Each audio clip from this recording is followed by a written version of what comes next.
નમસ્કાર, આપ જોઈ રહ્યા છો જેકેએસ ન્યૂઝ ગુજરાતી. વાત કરું તો કેશોદના માણેકવાડા નજીક આકસ્મિક ઘટનામાં આશાસ્પદ યુવાનનું મોત થયું હતું. કેશોદ નજીક પસાર થતા ફોરલેન રાષ્ટ્રીય ધોરીમાર્ગ પર માણેકવાડા નજીક જૂનાગઢ તરફ જવાના માર્ગ પર ટ્રેક્ટર અને મોટરસાયકલ વચ્ચે બનેલા અકસ્માતમાં કેશોદમાં ફરસાણનો વ્યવસાય કરતા પરેશભાઈ નરોત્તમભાઈ લોઢિયા આશરે ઉંમર વર્ષ 32નું ઘટનાસ્થળે જ મોત નીપજ્યું હતું. કેશોદના યુવાન પરેશભાઈ ઉર્ફે ભૂરો નરોત્તમભાઈ લોઢિયાનું પોતાની મોટરસાયકલ રજીસ્ટ્રેશન નંબર JJ03JK 8219 લઈને રાજકોટ જતા હતા ત્યારે માણેકવાડા નજીક જઈ રહેલા રજીસ્ટ્રેશન નંબર વગરના ખાડા ખોદવાના ફાર્માટેક કંપનીના ટ્રેક્ટર રોડ સાઈડમાં ત્રાસો પ્રેશર પાઇપ છાતીમાં ઘૂસી જતા જ 1.5 કિલોમીટર ટ્રેક્ટર સાથે ઘસડાયેલ અને ત્યારે પસાર થતા ટ્રક ચાલકે ટ્રેક્ટરના ચાલકને ધ્યાન દોર્યું હતું ત્યારે ટ્રેક્ટરે થોભાવ્યું હતું અને ત્યાં સુધીમાં આશાસ્પદ યુવાનનો પ્રાણ પંખેરું ઉડી ગયું હતું.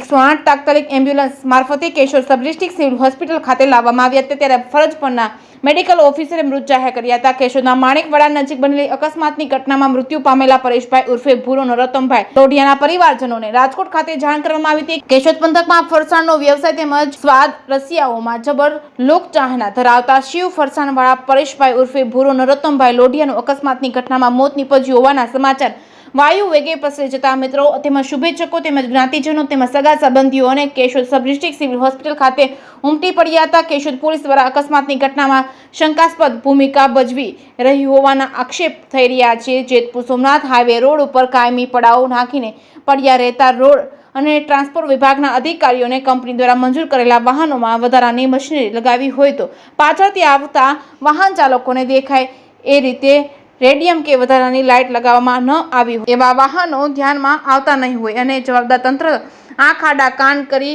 નિર્દોષ વાહન ચાલકોને દંડવામાં મશગુલ રહે છે. જાણવા મળતી માહિતી મુજબ જેતપુર સોમનાથ રાષ્ટ્રીય ધોરીમાર્ગ પર વૃક્ષો ઉગાડવાનું કામ રાખનાર રાજકીય કદાવર આગેવાનોનું વાહન હોય અને જવાબદાર તંત્ર દ્વારા બચાવની ભૂમિકા ભજવી નિર્દોષ આશાસ્પદ મૃતક યુવાનને દોષિત ઠરાવી દેતા સમગ્ર શહેરમાં ચાહકોમાં શુભેચ્છકોમાં રોષ ભભૂકી ઉઠ્યો છે. કાયદાકીય જાણકારોનું માર્ગદર્શન મેળવી કાર્યવાહી કરવામાં આવનાર હોવાનું જાણવા મળ્યું છે.